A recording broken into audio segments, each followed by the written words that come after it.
Musuh saya besar jadi saya kalah. Saya bukan salah tapi saya kalah. Jangan ngomong dulu kalau ini human to human. Saya akan buktikan. Dan saya membuktikan virus saya tidak menular. Hasilnya menang kita. Iya. Tapi ibunya Di penjara. Ironis ya, ayahnya top flu tidak pakai vaksin, tapi pakai kulit. 5, 4, 3, 2, 1, close the door. Baik, saya sekarang sedang bersama dengan Ibu Siti Fadilah, mantan Menteri Kesehatan Republik Indonesia yang pernah berjuang untuk melawan flu burung SARS, Bu ya, itu pada tahun 2005. Oke. Dan di sana kalau saya baca semuanya, Bu, Ibu ini sebenarnya sebagai seorang pahlawan yang berhasil menghilangkan flu burung di Indonesia dan di dunia, itu benar nggak, Bu?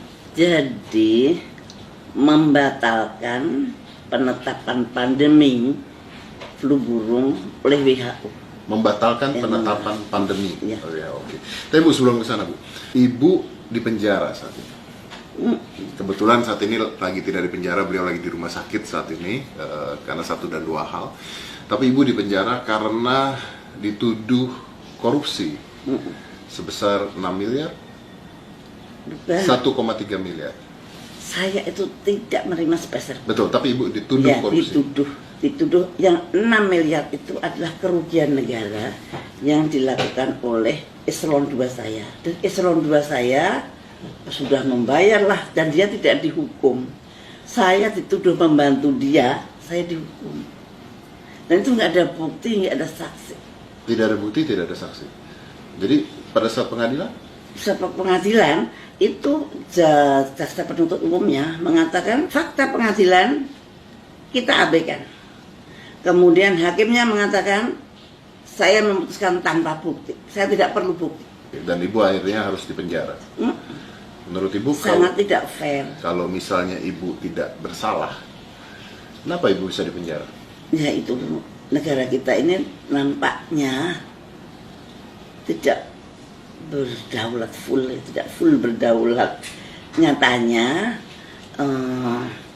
saya ngerasain sendiri ya bahwa lembaga hukum kadang-kadang masih dipakai untuk suatu kekuatan tertentu, bisa untuk mengatur orang yang tidak mau diatur, kemudian dicari-cari salahnya, nggak ada salahnya dibikinin perkara. Artinya karena Ibu tidak bisa diatur, Bu ya? Ya, mungkin saya dikatakan tidak bisa diatur oleh siapa saya nggak tahu.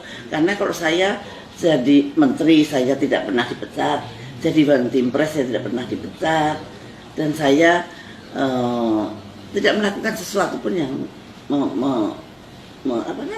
berlawanan. Ibu ini kan di mana-mana berita yang tersebar adalah Ibu mengatakan jangan menggunakan vaksin dari Bill Gates. Menurut pengalaman Ibu, kenapa? Ada sesuatu yang aneh gitu untuk saya ya. Saya ikutin Bill Gates ini di forum ekonomi di Davos. Di Davos itu selalu ada forum ekonomi, kalau nggak salah awal tahun itu, awal tahun itu ada suatu forum ekonomi internasional. Di sana Bill Gates menjadi pembicara utama. Dia di situ menggebu-gebu bahwa nanti akan ada pandemi. Ya, saya juga nonton. Nonton. Nah, anehnya dia mempersiapkan vaksin. Bahwa selalu pandemik selalu ada vaksin. Kalau pandemik penyelesaiannya yang vaksin. Kenapa nggak pandemiknya yang dihentikan, Pak? Kenapa mesti dibikin vaksinnya gitu loh? Mau ya jangan sampai terjadi pandemik. Gitu. Satu, ini kan bukan dokter dia itu. Dia nggak pernah sekolah kedokteran. Kenapa dia begitu fasihnya menganalisa akan terjadi pandemik, menganalisa dunia akan butuh vaksin sekian miliar. Untuk saya itu suatu hal yang tidak masuk di akal saya gitu. Ada apa sih ya? Dia kan pebisnis, dia kan ahli komputer, mungkin dia ahli virus di komputer mungkin dia, tapi kalau virus di manusia kan berbeda gitu. Nah itu saya waktu itu tahun 2017 saya kumpulkan saja Nah, begitu terjadi, saya bongkar kumparan. Ibu membongkar ini tahun 2017. 2017 saya batin doang, tahun 2000 terus saya ikutin, betul nggak ya? Kapan ya ada pandeminya? Kapan ada pandeminya? Dan betul, ternyata ada pandemi betul, yang sebetulnya tidak terlalu berat seperti flu burung. Flu burung itu 1 hari meninggal, 2 hari meninggal, kalau ini masih banyak hari. Ya, Ibu bukannya pada saat flu burung itu Ibu sempat bersikeras dengan WHO pada saat itu kan? Dan Ibu menang pada saat itu? Iya. Ibu menang dari WHO? Iya, karena WHO berhasil kita reformasi. Ibu berhasil mereformasi WHO? Iya. Pada saat itu? Iya. Yang tadinya saya pandang bahwa WHO tidak adil terhadap negara-negara yang berkembang seperti kita, dan saya reformasi bahwa kita mempunyai kedudukan yang sama, dan kemudian WHO harus transparan, dan kita mempunyai kedudukan yang sama dengan negara manapun. Tidak ada yang di bawah, tidak ada yang di atas. Kalau sakit, kita semua harus nolong, dan kita semua harus bersama-sama berpikir. Dan Ibu pernah menolak vaksin dari mereka? Iya, tidak ada vaksin untuk flu burung. Tidak ada vaksin untuk flu burung, karena Ibu tolak pada saat itu? Iya. Ibu tolak pada saat itu? Iya, saya membuktikan tidak perlu vaksin. Saya membuktikan bahwa virus flu burung tidak menular. Pada waktu itu WHO sudah berkuar-kuar mengatakan flu burung itu menular, human to human transmission. Sudah masuk CNN, sudah digemburkan kemana-mana, seperti Wuhan. Tapi saya nggak mau. Jangan ngomong dulu kalau ini human to human. Saya akan buktikan. Dan saya membuktikan virus saya tidak menular. Ini gambarnya virus saya. Ini bentuk virus saya.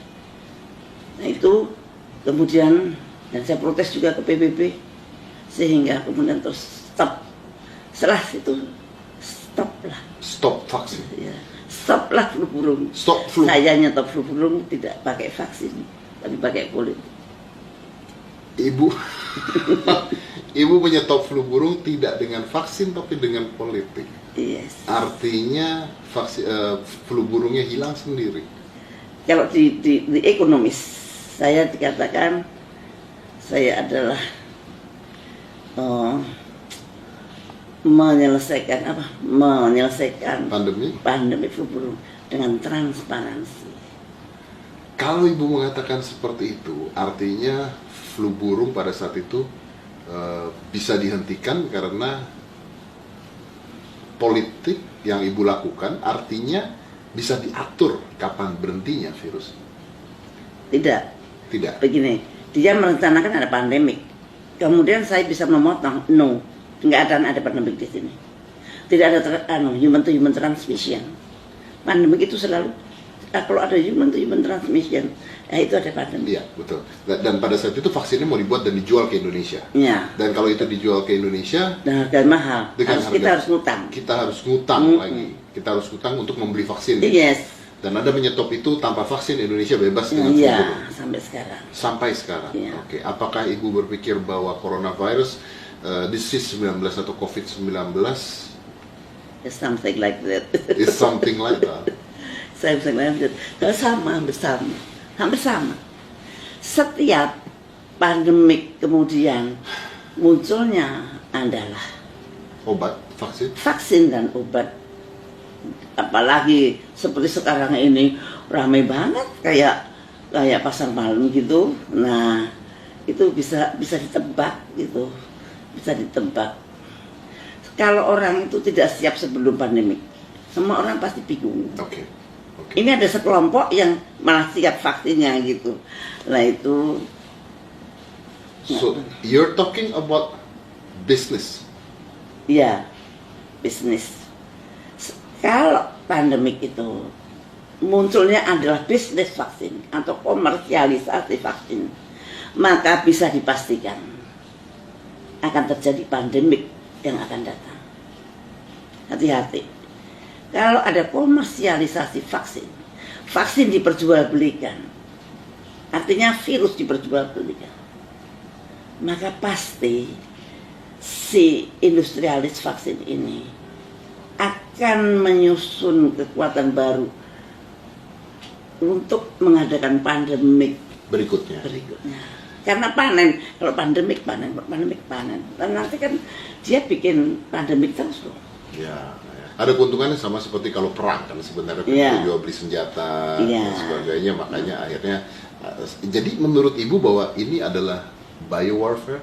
Ya, tapi saya tidak bisa membuktikan. Tidak bisa membuktikan. Ya. Apakah Ibu merasa bahwa virus ini dibuat oleh sekelompok tertentu? Mungkin saja. Mungkin saja. Mungkin Cina itu korban, Amerika juga korban. Kalau Cina korban, Amerika juga korban, berarti ada kelompok yang membuat. Bisa jadi. Kemungkinannya menurut saya itu perkiraan saya. Belum tentu betul, belum tentu benar. Belum tentu salah, belum tentu benar. Ya. Tapi kalau menurut Ibu sendiri, ketika ini kan virusnya sudah ada. Kita Indonesia harusnya seperti apa kalau seandainya Anda saat ini adalah Menteri Kesehatan? Indonesia harus mandiri membuat vaksin sendiri kalau perlu vaksin. Kalau nggak perlu vaksin tidak perlu dibuat. Kita juga orang Indonesia itu antibodinya tinggi pada waktu flu burung. Itu antibodi orang Indonesia itu sangat luar biasa. Jadi. Nah, dan kita mampu buat vaksin sendiri, Bu? Oh, Pak, mampu lah. Tidak perlu beli. Ekman bisa, Surabaya juga bisa. Kemudian BPPT Jogja juga mungkin bisa. Tapi sekarang fokusnya di Ekman. Menurut saya yakin mereka bisa. Ibu yakin kita mampu membuat vaksin sendiri. Jadi tidak perlu bergantung dengan mereka yang menjual vaksin. Iya. Oke. Ini yang agak ditakutin atau dikhawatirkan oleh CEPI. CEPI itu adalah Coalition for Epidemic Preparedness Innovation. Ini kan bentuk juga Bill Gates. Jadi hampir semua lembaga yang akan membuat vaksin itu semua disupport oleh beliau. Nggak ada yang tidak. Di seluruh dunia ini. Di seluruh dunia. Tempat-tempat pembuatan vaksin hampir disupport oleh Bill Gates menurut Ibu. Iya. Jadi Ibu mencurigai bahwa ini adalah buatan dia. Saya tidak mencurigai, tapi orang bisa berpikir sendiri. Orang bisa berpikir, ngapain sih? Kalau Anda semua orang Anda support, bukan mesti maksudnya Anda supaya nurut ya sama kita gitu, atau at least menghormati yang Newport dong. Nggak, tadinya ada Newport, tiba-tiba dia dengan sangat dermawan dan beliau kan filantropis. Yang penting Indonesia harus mandiri, bisa bikin vaksin sendiri, bisa bikin rapid test sendiri, bisa bikin swab test sendiri, bisa bikin primer sendiri. Dan kita mampu. Ibu, di luar negeri sana ada banyak sekali Dokter Butar, Dokter Kaufman yang mengatakan bahwa ini tesnya sendiri sebenarnya tidak jelas, kata mereka ya. Ini saya hanya ngomong menurut apa yang mereka katakan, bahwa sebenarnya yang diambil itu adalah exosomes, bukan virusnya sendiri. Jadi belum ada pemurnian virus ketika dites sebenarnya. Jadi artinya mereka bertanya apakah virusnya ini benar-benar virus ada, atau tesnya sudah spesifik, bahkan swab test pun dikatakan tidak spesifik kalau di luar menurut beberapa orang dokter. Apakah itu mungkin? Jadi gini, pada waktu PCR itu kan ada primernya. Primer itu suatu parameter. Kalau di dalamnya ada plasmid, nanti kalau spesimen kita cocok dengan dia, nah berarti virusnya itu ada yang sesuai dengan plasmid. Betul. Tapi yang kita saat ini itu kita beli dari luar semua. Kita bisa beli dari Amerika. Waktu itu kan Menteri Kesehatan bilang, kita beli kok semua dari Amerika. Artinya membuat primer dari virus dari Amerika. Padahal virus yang di Indonesia berbeda dengan virus yang di Amerika. Artinya tes kita berdasarkan inang yang berasal dari Amerika. Tes, jadi tidak kompatibel, tidak kompatibel dengan apa yang terjadi. Tidak cocok itu. Makanya ada yang false positif false atau negatif. negatif. Meskipun itu PCR. Jadi, kalau PCR kuncinya ada di primernya. Primer itu ada plasmidnya. Plasmidnya berasal dari suatu virus. Nah kalau ini made in Amerika, ya mestinya Amerika kan pakai virus Amerika juga. Mana mungkin Amerika tidak cari virus kita, terus pakai virus negara tersebut. Terus dikirim ke kita untuk ngecek virus kita. Lah, virus dia kenal nggak dengan virus kita? Ada yang kenal, ada yang tidak. Itu tidak semua kenal dengan plasmidnya primer ini. Jadi artinya pengetesan kita masih tanda tanya. Ya kurang pas lah, kurang tepat lah. Tepatnya kalau pakai alat kita sendiri yang berbasis virus kita sendiri. Kita banyak ahli kita yang pinter-pinter. Cuman butuh political will, dana. Fokuskan sekarang dana untuk riset itu. Yang selama ini riset selalu mendapat dana yang kecil. Kemudian mengharapkan bantuan dari asing. Bantuan dari asing itu menggetarkan, menggoyahkan hati dari persit-persit itu. Untuk nasionalismenya itu juga bisa bergoyang. Karena mau yang perhatian malah orang asing, mengasih dana orang asing. Lama-lama dia lupa mana induknya, mana semangnya. Nah ini yang Indonesia itu riset itu masih terlalu kecil, padahal itu penting sekali. Kalau ibu mengatakan bahwa ibu pada saat itu di penjara akhirnya karena sebuah tuduhan korupsi, artinya kan semua yang ibu katakan itu mengandung resiko. Artinya ibu dijebloskan karena sesuatu sebenarnya. Itu yang ibu percaya? Ya menurut saya mempunyai suatu sikap itu mengakibatkan saya di penjara. Tapi saya tidak menyesal karena sikap saya adalah untuk melindungi rakyat saya. Saya berbuat itu adalah bukan untuk saya. Saya dapat apa? Karena aku nggak dapat apa-apa. Dan saya lakuin. Tapi saya yakin saya melindungi rakyat saya. Dan ternyata bukan Indonesia saja yang terlindung. Ternyata pandemi itu gagal. Satu dunia. 2006 iya. Kalau dihitung itu berapa ribu triliun. Yang Saya nggak bisa ngitung. Sekarang hitung aja dengan corona itu sekarang berapa ribu triliun kerugian seluruh dunia. Apalagi kalau flu burung. Lah, yang saya terkesan sampai sekarang, lawong tidak menular, kok WHO berani bilang menular. Pada saat itu. Dan ibu membongkar itu pada saat itu.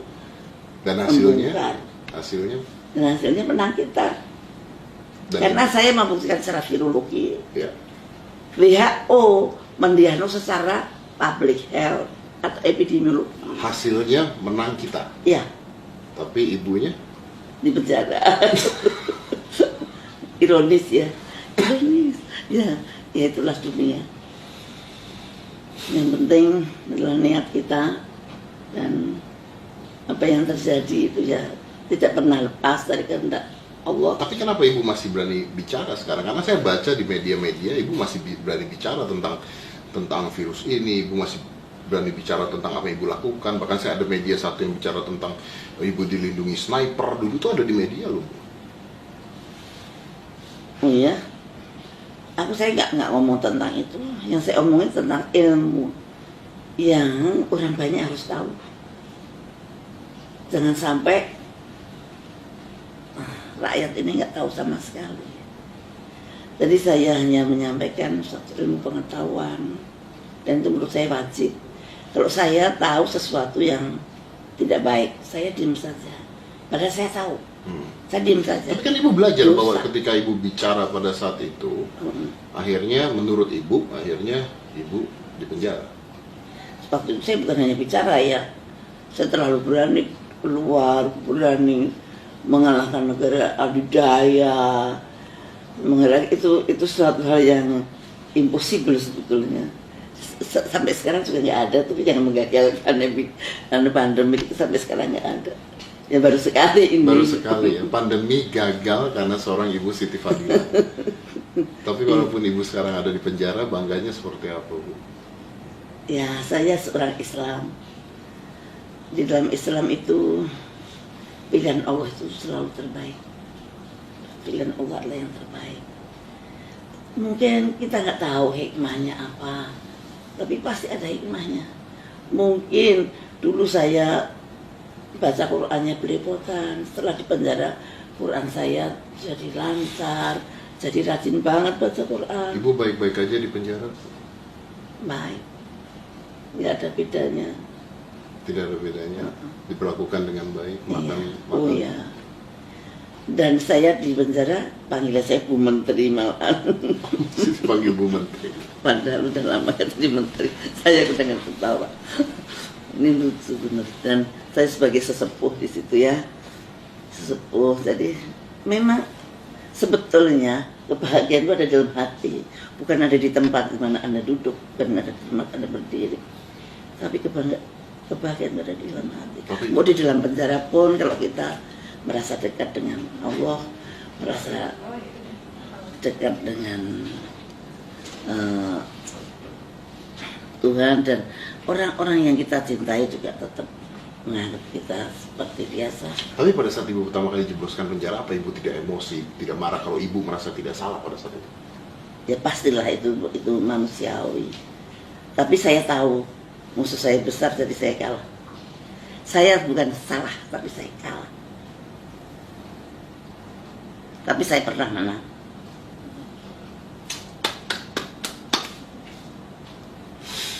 Kalau dulu saya dibilang Pak Karni Ilyas, saya pernah, waktu itu belum ada ILC, tapi dia wawancara begini, lebih baik jadi harimau satu hari daripada jadi kambing seumur hidup. Dan Ibu pernah jadi harimau. Ya. Sekarang jadi kambing apa?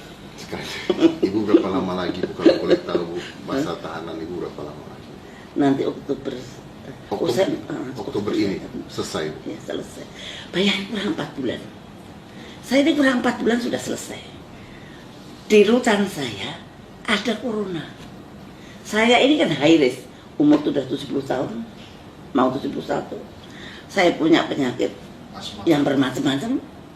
Ada asma, ada hipertensi yang terkontrol kan obat-obatan, ada jantung yang iramanya nggak bener. Kok saya tidak di rumah kan?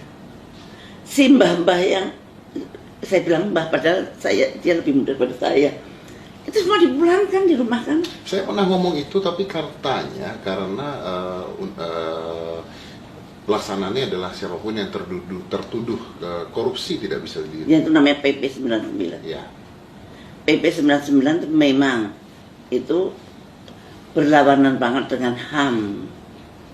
Kalau di seluruh dunia semua BPP itu semua napi mempunyai hak yang sama. Ini enggak mempunyai hak sama, itu korupsi, narkoba, teroris. Nah, yang tiga ini tidak dapat remisi sehari pun. 4 tahun ya 4 tahun. Nah sekarang ini kurang 4 bulan. PP 99 kan dibuat tidak pada keadaan pandemik. PP 99 kan dibuat pada keadaan normal. Kenapa juga diberlakukan pada keadaan pandemik? Seharusnya enggak dong. Pandemik itu adalah darurat, kegawatan kesehatan masyarakat. Nggak boleh menaruh orang yang high risk di dalam zona, di dalam rutan atau lapas. Ada orang yang setua saya dengan high risk begini, dibiarkan saya di dalam. Melanggar HAM itu. Dan saya heran, takutnya kok takut banget sih sama PP 99, lebih takut PP 99 pada Tuhan. Lah, PP 99 yang bikin sama orang-orangnya juga pernah jadi tersangka tuh, kabur ke Australia itu kemana nggak tahu. Lah kok malah takutnya bukan main. Saya tahu PP 99. Aku heran loh kalau yang takut tukang beca nggak apa-apa loh, kok sampai Wong sing paling tinggi dhewe juga takut sampai PP 99 aku nggak ngerti. Ini dunia ini aneh juga sebenarnya. Tapi tinggal 4 bulan lagi Bu ya. Begitu Ibu keluar nanti, apa yang akan Ibu lakukan? Saya mengalir seperti air yang mengalir seperti apa. Yang jelas saya akan tetap konsisten untuk menyuarakan kebenaran dan semuanya untuk rakyat. Apapun saya ingin mensejahterakan rakyat Indonesia. 5, 4, 3, 2, 1, close the door.